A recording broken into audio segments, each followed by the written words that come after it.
Hello friends, आपल्या सर्वांची आवडती मालिका हळद रुसली कुंकू हसलं या मालिकेच्या आजच्या सोमवार 27 एप्रिलच्या एपिसोडमध्ये एकानंतर एक जबरदस्त ट्विस्ट आले आहेत. फ्रेंड्स, आजचा एपिसोड खरंच खूप भारी होता. आजच्या एपिसोडमध्ये आमदाराने चक्क गावातील एका सभेत संपूर्ण गावकऱ्यांसमोर कृष्णाचा अपमान केला. कृष्णा अडाणी आहे असं सगळ्या गावकऱ्यांना सांगितलं आणि कृष्णाला चॅलेंज दिलं की तुमच्यासमोर जो लॅपटॉप ठेवला आहे ना, तो लॅपटॉप सुरू करून दाखवा. मग कृष्णाने हे चॅलेंज ॲक्सेप्ट तर केलं आहे, पण कृष्णा हा लॅपटॉप सुरू करू शकेल का? तिच्यावर जो अडाणीपणाचा शिक्का बसला आहे तो शिक्का तू पुसू शकेल का? आणि ती पुढे शिकणार का? हे सगळं पाहणं खूप इंटरेस्टिंग आहे. मग हे सगळं घडलं तरी कसं हे जाणून घेण्यासाठी हा व्हिडिओ शेवटपर्यंत नक्की पहा. फ्रेंड्स, आजच्या एपिसोडच्या सुरुवातीलाच कृष्णाने केलेल्या अपमानामुळे अनुसूया खूप चिडलेली असते आणि म्हणते, समर, मला खूप वाईट वाटायलंय, मला खूप त्रास होतोय. आज जे काही घडलं ना ते नव्हतं घडायला पाहिजे. मी त्या बाजावर चोरीचा आरोप लावला कारण तिची ती लायकीच आहे, पण त्या कृष्णाने माझ्यावर चोरीचा आरोप लावला, मला चोर ठरवलं. हे मला सहन होत नाहीये. कृष्णाने जे काही केलं ना ते योग्य केलं नाही. मी त्या कृष्णाला सोडणार नाहीये. ती सरपंच म्हणून जास्तच माज दाखवायली आहे. मी या घरची मालकीने, तिची सासू आहे, तरीसुद्धा तिने माझ्यावर हुकूम चालवला. पण आता मला हे सहन करून चालणार नाही. मी आता असं काहीतरी करणार ज्यामुळे या घरची सत्ता त्या बाजाबाईकडून आणि या गावची सत्ता त्या कृष्णाकडून मला हिसकावून घेता येईल, असा विचार अनुसया करते. आणि इकडे कृष्णा आणि दुष्यंत एकत्र असतात. कृष्णा म्हणते, दुष्यंत सरकार, मीच सासूबाईंना अडवायला हवं होतं. मी त्यांना बाजाबाईच्या रूममध्ये जाऊ दिलं नसतं तर हे सगळं घडलंच नसतं. माझीच चूक आहे. तर दुष्यंत म्हणतो, कृष्णा, तू स्वतःला का त्रास देतेय? मला तर असं वाटतं मोठी आईची सगळी चूक आहे. त्या फक्त संधी शोधत असतात आईला चोर ठरवण्यासाठी, आईला त्रास देण्यासाठी, आणि मग कधीकधी अशी चूक घडते. कृष्णा म्हणते, हो, खरं आहे तुमचं. त्या दोघी ना जेव्हापासून घरात आल्या आहेत एकत्र तेव्हापासून हैदोस घालताय. फक्त एकमेकींवर कुरघोडी करण्याचा प्रयत्न करतात. हिने हे केलं, तिने ते केलं, आणि त्यामुळेच हे सगळं काही घडतंय. तर इकडे अनुसूया ही समरला सांगते, समर, आता आपण गप्प बसायचं नाहीये. मी तर त्या बाळाचा बंदोबस्त करणारच आहे, पण मला त्या कृष्णाचा सुद्धा खूप राग आलाय आणि त्या कृष्णाला आपण सोडायचं नाही. समर म्हणतो, पण जोपर्यंत ती कृष्णा सरपंच हाय तोपर्यंत आपण काय करू शकत नाही. तर अनुसूया त्याला ठणकावून सांगते, असं तुला वाटतंय, पण आपण त्या कृष्णाचं आणि दुष्यंतचं लय काय काय करू शकतोय. तू फक्त पाहतच राहा. आता मी त्या कृष्णाला कसा धडा शिकवते. मी तिची सासू आहे आणि ती माझी सून, हे मी तिला चांगलं दाखवून देते. आणि इकडे बाजाबाईसुद्धा विचार करत असते, कृष्णे, तुला काय आजची रात्र सुखाने झोपायचं ते झोपून घे, कारण उद्यापासून तुझी झोप उडणार आहे आणि मग त्यानंतर मी तुला पुन्हा कधीच सुखाने झोपू देणार नाही. म्हणजे या दोन्ही सासवा कृष्णाच्या मागे हात धुवून लागल्या आहेत. कृष्णा दोघींची सेवा करते, परंतु या दोघीही कृष्णावरच टपल्या आहेत एवढं मात्र नक्की. आणि आता कृष्णाला त्यांच्यापासून वाचावं लागेल. आणि इकडे दुष्यंत टेन्शनमध्ये असतो. कृष्णा त्याच्यासाठी ज्यूस आणते. कृष्णा म्हणते, ज्यूस घ्या. दुष्यंत नकार देतो. तर कृष्णा म्हणते, अहो, तुम्ही कशाला टेन्शन घेताय? तुम्ही हा ज्यूस घ्या आणि जास्त टेन्शन घेऊ नका. पण दुष्यंत हा कृष्णाला समजवण्याचा प्रयत्न करतो. मला आहे ना या दोन बायकांचा खूप त्रास होतोय. जेव्हापासून त्या घरात आल्या आहेत ना, घरात नुसता हैदोस घातलाय, हैदोस. त्यांना आहे ना आपल्याला मॅच्युअरली हँडल करावं लागेल. कृष्णा विचारते, काय काय मॅच्युअर? अहो, तुम्ही माझ्याशी ना एकदम प्युअर मराठीतच बोलत जा. हे इंग्लिश वगैरे नका बोलत जाऊ. तुम्ही ते काय मॅच्युअर म्हटले, मला काही कळलंच नाही. तर दुष्यंत सांगतो, मॅच्योर मॅच्योर. कृष्णा चिडून म्हणते, मॅच्योर नाही, तुम्ही चोर. दुष्यंत हसू लागतो आणि म्हणतो, ठीक आहे बाई, मी तुझ्या समोर आहे ना इंग्लिश बोलणार नाही, कारण तुला इंग्लिश शिकवण्याच्या नादात मीच विसरून जायचो. अगं मॅच्योर, चोर नाही, जाऊ दे, दे सोडून. आणि कृष्णा आणि दुष्यंत यावरून सुद्धा रोमॅन्टिक होतात. दोघे खुश असतात. दुष्यंत कृष्णाने आणलेला मस्त ज्यूस पितो. कृष्णालाही आनंद होतो. आणि इकडे समर कोणाची तरी वाट पाहत असतो. तेवढ्यात पूजा तेथे येते. समर तिला विचारतो, एवढ्या उशिरा मला का बोलवलंय? किती रात्र झाली आहे? तर पूजा सांगते, काय आहे ना, चॅटिंग करून करून माझे हात दुखत होते. त्यामुळे म्हटलं की समोरासमोर भेटावं, बोलावं आणि माझी ना आईस्क्रीम खाण्याची सुद्धा खूप इच्छा होत होती. मग एखाद्या चांगल्या हँडसम मुलाने मला आईस्क्रीमची ट्रीट दिली तर काय बिघडणार आहे. हे ऐकून समर चांगलाच खुश होतो आणि म्हणतो, चालेल ना, मी तुम्हाला आईस्क्रीमची ट्रीट देईल, पण त्याआधी मला तुमच्याकडून एक प्रश्नाचं उत्तर हवं आहे. पूजा विचारते, कोणत्या? तर समर तिला विचारतो, तुम्ही आता इतक्या रात्री माझ्याजवळ आला मला भेटायला, पण मी तुम्हाला आईस्क्रीमच्या दुकानावर नेण्याऐवजी एखाद्या वंगाळ ठिकाणी नेलं, तुमच्यावर काही वंगाळ केलं, अशी तुम्हाला भीती नाही वाटली का? तर पूजा म्हणते, नाही वाटली, कारण मी इतक्या रात्री तुला इथे भेटायला आली आहे, याचा अर्थ माझा तुझ्यावर पूर्ण विश्वास आहे की मी तुझ्याबरोबर पूर्णपणे सेफ आहे आणि तू माझ्याबरोबर असं काहीच करणार नाही. हे ऐकून समर खूप खुश होतो आणि म्हणतो, अरे वा, आता काही बोलायची गरज नाही, काही सांगायची गरज नाही, चला बसा गाडीवर, नाहीतर आईस्क्रीमचं दुकान बंद होऊन जाईल. असं म्हणून समर गाडीवर बसतो, पूजा त्याच्या मागे बसते आणि दोघे मस्त आईस्क्रीम खायला जातात. आता पूजाने या समरला चांगलंच घोळात घेतलंय आणि या दोघांचं लग्न होईल असंच वाटतंय. आणि मग दुसरा दिवस उजाडतो. दुष्यंत आणि कृष्णा रूममध्ये असतात. कृष्णा गव्हाचं काहीतरी करत असते. दुष्यंत म्हणतो, थांबा कारभारीणबाई, मी तुम्हाला मदत करतो. आणि हे दोघेही एकमेकांची मदत करत असतात. दुष्यंत कृष्णाला सांगतो, हे गहू पाहून मला आठवलं, लहानपणी आई कुरड्या बनवायची ना, तेव्हा मला चीक खायला खूप आवडायचा. तर कृष्णा सांगते, तुम्हाला कसं कळलं? मी आज लगेच गहू भिजवायला टाकणार आहे आणि तुम्हाला चीक खाऊ घालणार आहे. दुष्यंत विचारतो, पण तुला अचानक कसं सुचलं हे करायचं? तर कृष्णा सांगते, आता तुम्हाला गव्हाचा चीक आवडतो हे मला कळलंय ना, मग माझ्या नवऱ्यासाठी तर मी करणारच. दुष्यंत विचारतो, तुला कसं कळलं? तर कृष्णा सांगते, तुम्ही झोपेत बोलत होता. दुष्यंतला पटतच नाही की तो झोपेत असं बोलत होता आणि त्याच वेळेस कृष्णा ही या गव्हाच्या मोठ्या भांड्यात हात घालते. दुष्यंतसुद्धा हात घालतो आणि चक्क कृष्णाचा हात पकडतो. कृष्णा म्हणते, दुष्यंत सरकार काय करताय? आता वेळ नाही आहे, सोडा बरं, खूप काम आहे मला. तर दुष्यंत विचारतो, मी काय केलंय? कृष्णा चिडून म्हणते, काय केलंय तुम्ही? जसं काय तुम्हाला माहीतच नाही आहे. दुष्यंत म्हणतो, काय? मला नाही माहीत, काय केलंय मी? कृष्णा त्याला म्हणते, तुम्ही माझा हात पकडलाय, सोडा माझा हात. दुष्यंत सांगतो, काय पुरावा आहे? तू कशी न्यायदान करताना म्हणते की जे डोळ्याने दिसतं तेच खरं असतं आणि तोच पुरावा म्हणून ग्राह्य धरला जाईल, मग काय पुरावा आहे? कृष्णा म्हणते, असं का? पुरावा हवा आहे तुम्हाला? थांबा, देते पुरावा. असं म्हणून कृष्णा ही दुष्यंतला जोरात चिमटा काढते. दुष्यंत हात बाहेर काढतो आणि विचारतो, चिमटा घेतलास का मला? कृष्णा म्हणते, नाही, मी नाही चिमटा घेतला. दुष्यंत म्हणतो, काय खोटं बोलतेयस, चिमटा घेतलास तू मला? तर कृष्णा विचारते, पुरावा काय आहे? कसं आहे ना, न्यायदान करताना जे डोळ्यांनी दिसतं तेच मी खरं मानते आणि तोच माझा पुरावा आहे. दुष्यंत हसू लागतो आणि म्हणतो, वा वा वा वा, मी जे बोललो तेच बोलतीये. कृष्णा म्हणते, मग मी जे बोलले तेच तुम्ही बोलले होते ना. हे दोघे खूप रोमॅन्टिक होतात, हसू लागतात. आणि त्याच वेळेस कृष्णाला आमदाराचा कॉल येतो. कृष्णा फोन उचलते. दुष्यंत विचारतो, काय झालं? तर कृष्णा सांगते, आमदार साहेबांनी आजच गावात सभा घ्यायला सांगितली आहे. अचानक का घ्यायला सांगितली हा प्रश्न या दोघांना पडतो. आणि इकडे बाळजाबाई गावाची साफसफाई करत असते आणि दलपत तिच्या डोक्यावर छत्री घेऊन उभा असतो. बाळजाबाई ही साफसफाई करून चांगली दमते, तिची कंबर दुखत असते आणि ती म्हणते, आई आई ग, दमले, काय हे गावाची साफसफाई करण्याचं काम डोक्याला लागलंय. दलपत जसं काय त्याला खूप त्रास होतो अशी नाटकं करू लागतो. खरंच बाळजाबाई, तुमचं हे दुखणं माझ्याकडून पाहवलं जात नाहीये. तर बाळजाबाई म्हणते, दलपत भाऊजी, तुम्हाला काय सांगू, ही गावची साफसफाई करून करून रात्री जेवायला बसले ना तरी ताटात हीच घाण दिसते. रात्री स्वप्नातसुद्धा मी गाव झाडती असंच स्वप्न पडतात, खूप त्रास होतो मला. नाही नाही नाही नाही सहन होते आता. तर दलपत म्हणतो, बाळजाबाई, तुमचे हाल मलासुद्धा सहन होत नाही आहे, पण कायद्याने माझे हातसुद्धा बांधलेत ना, म्हणून इच्छा असतानासुद्धा तुम्हाला मी मदत करू शकत नाही आहे. काय करावं मला कळतच नाही आहे. आणि तेवढ्यात दलपतचा फोन वाजतो. दलपत पाहतो आणि सांगतो, आमदार साहेबांचा फोन आहे. बाळजाबाई फोन उचलते. तर आमदार म्हणतो, काय मग बाळजाबाई, कसं सुरू आहे नवीन सरपंच बाईचं राज्य? मी ऐकलंय गाव आजकाल चकाचक दिसतंय, तो एक नवीन सफाई कर्मचारी ठेवलाय ना, भारी काम करतोय तो. बाळजाबाई चिडून म्हणते, माझी खिल्ली उडवताय व्हय?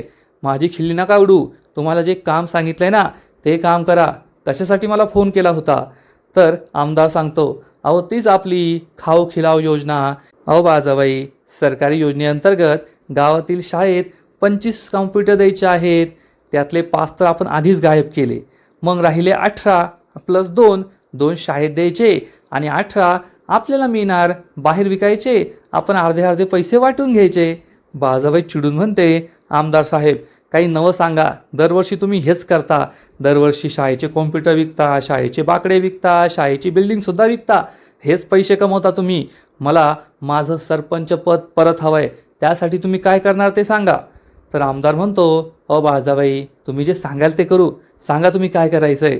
तर बाळाबाई म्हणते, आजच्या सभेत त्या कृष्णाचा अपमान व्हायला पाहिजे. कृष्णा की कोणाला तोंड दाखवायला जागा नाही राहिली पाहिजे त्या कृष्णाला. आमदार म्हणतो, होऊन जाईल, तुमचं काम होऊन जाईल, तुम्ही काळजी करू नका. फक्त ते दलपत शेठला सांगा की त्या कॉम्प्युटरसाठी एखादं गिराईक पहा, म्हणजे माझा हिस्सा मला मिळेल आणि तुमचा हिस्सा तुम्हाला मिळेल. बाळाबाई म्हणते, हो हो ठीक आहे, सांगते मी त्यांना. आमदार फोन ठेवतो आणि बाळाबाई ही पुन्हा एकदा झाडत असते. तर दलपत विचारतो, बाळाबाई हे कधी थांबणार? अजून किती दिवस तुम्ही गावात असा झाडू मारणार? मला तर हे काही पाहवलंच जात नाहीये. बाळाबाई म्हणते, थांबणार दलपत भाऊजी, लवकरच थांबणार, तुम्ही नका काळजी करू. आणि तेवढ्यात बाळाबाईला एक मोठं लाकूड बाजूला पडलेलं दिसतं.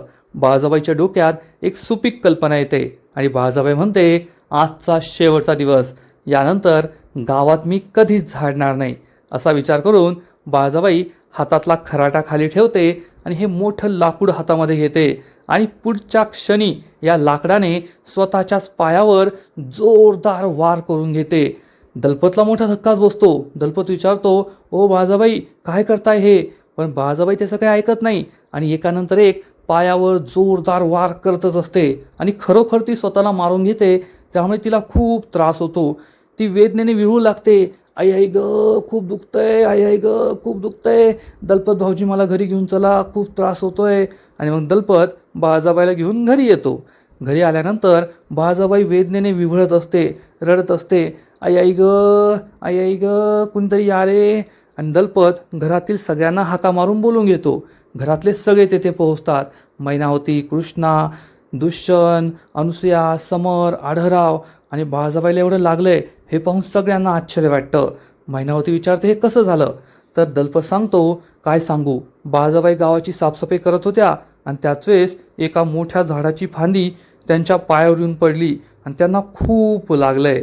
पण घरातील सगळ्यांना शंका असते, बाळाबाई खरं बोलतीये की नाटक करतीये.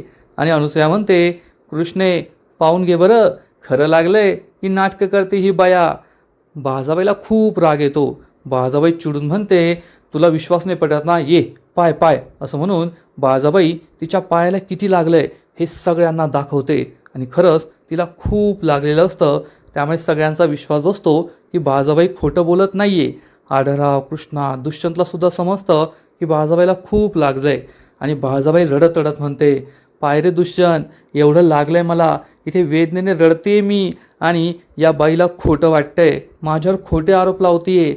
काल चोरीचा खोटा आरोप लावला आणि आज मला खोटं लागलंय, मी नाटक करते असा आरोप माझ्यावर लावलाय. अरे मी खोटं कशाला बोलेल, खरंच दुखतंय म्हणून तर रडते ना मी, वेदनेने विवळते ना मी. तर अनुसूया चिडून म्हणते, ए बाळाजा गप्प बस, तुझ्यासारखी कपटी कारस्थानी बाई काहीसुद्धा खोटं बोलू शकते म्हणून बोलले मी, एवढं बोलायची गरज नाही लगेच. बाळाबाई आणखीनच चिडते आणि रडत असते. कृष्णा म्हणते, थांबा बाळाबाई, आलेच मी एवढ्यात. आणि कृष्णा ही लेप घ्यायला जाते. दुष्यंत हेच पाहत असतो. बाळाबाईची नाटकं सुरू असतात. आढळरावांना मात्र काही फरक पडत नाही आणि कृष्णा ही हळदीचा लेप घेऊन येते आणि बाळाबाईला जिथे लागलेलं असतं ते हळदीचा लेप लावत असते. आणि बाळाबाई अनुसूयाला चांगले डोळे दाखवते, पाहिलं का माझी सुनबाई माझी कशी सेवा करते. आता कृष्णा बिचारी तर खूप चांगली आहे, तिला जनावरांचं दुखणं पाहावलं जात नाही, मग तर बाळाबाई तर माणूसच आहे.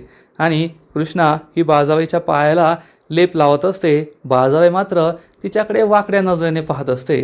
म्हणजे कृष्णाने काहीही केलं तरीही बाळाबाई कधीच सुधारणार नाही एवढं मात्र नक्की. बाळाबाईच्या चेहऱ्यावर वेदना असतात, डोळ्यात अश्रू असतात, त्यामुळे सगळ्यांनाच तिची कीव येते. कृष्णा तिच्या पायाला हळदीचा लेप लावते आणि सांगते, बाळाबाई हळदीचा लेप लावलाय, तुम्हाला बरं वाटेल. आणि मग कृष्णा आणि दुष्यंत बाळाबाईला घेऊन रूममध्ये येतात. बाळाबाई वेदनेने विव्हळतच असते. आई आई ग, चालतंच येत नाहीये, खूप त्रास होतोय. मग ते तिला बेडवर ठेवतात. बाळजाबाई बेडवर बसते आणि म्हणते, कृष्णे एक विचारू का? पाय खूप दुखतोय ग. मग पुढील 1-2 दिवस मी गाव झाडायला नाही गेले तर चालेल का? कृष्णा म्हणते, बाळजाबाई कसं आहे ना, मी तुमच्यासारखी नाही आहे. मला जनावरांचं दुखणंसुद्धा कळतं. तुम्ही तर माणूस आहात आणि एवढी माणुसकी आहे माझ्यात. तुम्ही जोपर्यंत तुमचा पाय बरा होत नाही तोपर्यंत झाडायला जाऊ नका. बाळजाबाई म्हणते, खूप उपकार झाले ग तुझे. आणि मग दुष्यंत बाळजाबाईला विचारतो, बाळजाबाई तुमच्या पायाचं हे जे दुखणं आहे ते खरं आहे की ते सुद्धा नाटक आहे? म्हणजे तुम्ही स्वतः काम करावं लागू नये म्हणून पायाला मारून तर घेतलं नाही ना? हे ऐकून बाळजाबाईला जबर धक्काच बसतो. माझा पोरगा माझ्यापेक्षा जास्त हुशार आहे, याला कसं कळलं हाच प्रश्न बाळजाबाईला पडतो. पण ती तोंडावर तसं दाखवत नाही. खूप वेदना होत आहे असेच तिचे हावभाव असतात. आणि इकडे अनुसया तिच्या रूममध्ये असते. अनुसयाला आठवतं की काल काय घडलं होतं. मी बाळजाबाईवर खोटा आरोप लावला म्हणून कृष्णाने मला तिच्या अंगावर दागिने चढवायला सांगितले. मी म्हणाले मी तुझं नाही ऐकणार. तर कृष्णाने मला ठणकावून सांगितलं, ऐकावं लागेल कारण मी या गावची सरपंच आहे. तुम्हाला माझं ऐकावंच लागेल. आणि आज बाळजाबाईच्या पायाला लागलं तर कृष्णाने तिच्या पायाला मलम लावून दिला. हे सगळं तिला आठवतं आणि अनुसयाची तळपायची आग मस्तकात जाते. तेवढ्या समर तेथे येतो आणि विचारतो, काय झालं आहे? तुम्हाला कशाला बोलून घेतलंय? तर अनुसया त्याला सांगते, समर पाहिलंस ना कृष्ण आणि दुष्यंत त्या बाळजाबाईची कशी सेवा करत होते. तर समर म्हणतो, जाऊ दे ना आय, करू दे त्यांना सेवा, आपल्याला काय फरक पडतोय? तर अनुसया म्हणते, अरे येड्या, फरक पडतोय ना.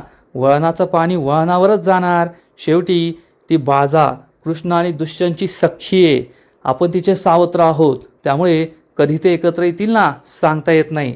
त्यामुळे आता लवकरात लवकर आपलं सूत्र हलवावी लागतील. आपल्याला गावची सत्ता त्या कृष्णाकडून आणि घराची सत्ता त्या बाळजाकडून हिसकावून घ्यावीच लागणार. त्यामुळे मी तुला जसं सांगते तसं करायचं. असं म्हणून अनुसया समरला आपला सगळा प्लॅन सांगते. आता तिने काय सांगितलंय हे तर आपल्याला पुढील एपिसोडमध्येच कळेल. आणि इकडे बाळजाबाई ही रडू लागते आणि म्हणते, वा रे वा दुष्यंत, मला इथे एवढं लागलंय, मी रडतीये, वेदनेने विव्हळतीये. तुला पण दिसलंय की मला किती लागलंय, तरीसुद्धा मी हे सगळं नाटक करतीये असंच तुला वाटतंय का? अरे मी स्वतःला कशाला मारून घेईल, कशाला हा त्रास करून घेईल? त्या झाडण्यापेक्षा तर हा त्रास जास्त मोठा आहे, तूच सांग. तर कृष्णा म्हणते, जाऊ द्या बाळजाबाई, आम्हाला पटलंय तुम्हाला खरोखर लागलंय, आमचा तुमच्यावर विश्वास आहे. कृष्णा दुष्यंतला शांत राहायला सांगते. आणि मग कृष्णा बाळजाबाईला म्हणते, तुम्हाला हळदीचा लेप लावलाय, आराम करा, मी तुम्हाला हळदीचं दूध आणून देते, तुम्हाला बरं वाटेल, आम्ही जातो आता. असं म्हणून कृष्णा आणि दुष्यंत तेथून निघून जातात. आणि मग हे दोघे गेल्यानंतर बाळजाबाई तिच्या डोळ्यातलं पाणी पुसते आणि म्हणते, कृष्णे तुला धडा शिकवण्यासाठी आहे ना मी हे दुखणंसुद्धा गोड मानून घेतलंय. आता पहा मी काय करते ते. मी स्वतःचं काम तर थांबवलंय, पण आता तुझं सरपंच पदसुद्धा मी कसं रद्द करते. आज गावात तुझा एवढा मोठा अपमान होणार आहे ना की तुला कुठे तोंड दाखवायला सुद्धा जागा राहणार नाही. असा विचार करून बाळजाबाई चांगलीच खुश होते. म्हणजे बाळजाबाईने आपला प्लॅन बनवलाय. आता ती कृष्णाला कसं नामोहरम करते हे पाहणं खूप इंटरेस्टिंग आहे. आणि आजचा एपिसोड येथेच संपतो. फ्रेंड्स, हळद रुसली कुंकू हसलं या मालिकेचा आजचा एपिसोड खरंच खूप भारी होता, खूप इंटरेस्टिंग होता. कृष्णा ही आपला चांगुलपणा सोडत नाही आहे आणि बाळजाबाई अनुसया त्यांचा वाईटपणा सोडत नाही आहे. मग आजचा एपिसोड तर भारी होता, पण या मालिकेचा पुढील एपिसोड खूप भारी असणार आहे, एकदम भारी ट्विस्ट येणार आहे. मग नेमकं घडणार तरी काय? तर पुढील एपिसोडमध्ये आपण पाहू की भ्रष्टाचारी आमदार गावात सभा घेत असेल. कृष्णा, दुष्यंत, बाळजाबाई सगळे तेथे असतील. आणि मग हा आमदार गावकऱ्यांना सांगेल की आम्ही शाळेसाठी कॉम्प्युटरची स्कीम आणली आहे, 25 कॉम्प्युटर आम्ही शाळेला देणार आहोत. तर कृष्णा म्हणेल, आमदार साहेब तुम्ही शाळेला कॉम्प्युटर देताय, पण शाळेची इमारत ही मोडकळीस आली आहे, पावसाळ्यात पाणी गळतं, त्याचबरोबर पोरांना बसायला बाकडे नाही आहेत, चांगले शिक्षक नाही आहेत. आधी त्याची व्यवस्था करा, मग कॉम्प्युटरची व्यवस्था करा. आणि मग हा आमदार चक्क संपूर्ण गावकऱ्यांसमोर कृष्णाचा अपमान करणार आणि म्हणणार, पहा गावकऱ्यांनो, ही अडाणी सरपंच आता मला शिकवणार की गावाचा विकास कसा करायचा आणि कोणती योजना आणायची. कृष्णा आणि दुष्यंतला खूप राग येईल आणि हा आमदार कृष्णाला म्हणेल, ओ अडाणी सरपंच बाई, जर तुम्हाला एवढंच कळत असेल ना तर चला हे कॉम्प्युटर सुरू करून दाखवा, हा लॅपटॉप जर तुम्ही सुरू करून दाखवला ना तर मी माझी योजना मागे घेईल आणि तुम्ही जसं म्हणताय तसं शाळेसाठी प्रयत्न करेल. कृष्णाला मोठा धक्काच बसणार आणि बाळजाबाई हे सगळं हसून पाहत असेल. बाळजाबाई खूप खुश होईल. कृष्णा हा लॅपटॉप सुरू करण्याचा प्रयत्न करणार, पण कोणतं बटन दाबल्याने लॅपटॉप सुरू होणार हेच कृष्णाला माहीत नसेल. पण दुष्यंत नेहमी लॅपटॉप वापरतो. कृष्णाने जर हे पाहिलं असेल आणि जर कृष्णाने लॅपटॉप सुरू करून दाखवला तर मात्र आमदाराची चांगली जिरणार. आमदाराला तोंड दाखवायला जागा राहणार नाही एवढं मात्र खरं. पण या प्रकरणानंतर दुष्यंत हा नक्कीच कृष्णाला शिक्षित करण्याचा प्रयत्न करेल, कृष्णाला शिकवण्याचा प्रयत्न करेल, जेणेकरून पुन्हा कृष्णाचा असा अपमान होणार नाही. मग कृष्णा शिकणार का, तिचा हा प्रवास कसा असेल हे सगळं पाहायला खूप मजा येईल. तर फ्रेंड्स, तुम्हीसुद्धा हळद रुसली कुंकू हसलं ही मालिका एन्जॉय करताय का? नक्कीच कमेंट करून सांगा. आणि या मालिकेचे असेच नवीन नवीन एपिसोड, नवीन नवीन अपडेट सर्वात आधी पाहण्यासाठी व्हिडिओला लाईक करा, शेअर करा, चॅनलला सबस्क्राईब करून बेल आयकॉनवर क्लिक करा. म्हणजे या मालिकेचे नवीन नवीन एपिसोड तुम्हाला सर्वात आधी पाहायला मिळतील. खूप खूप खूप धन्यवाद.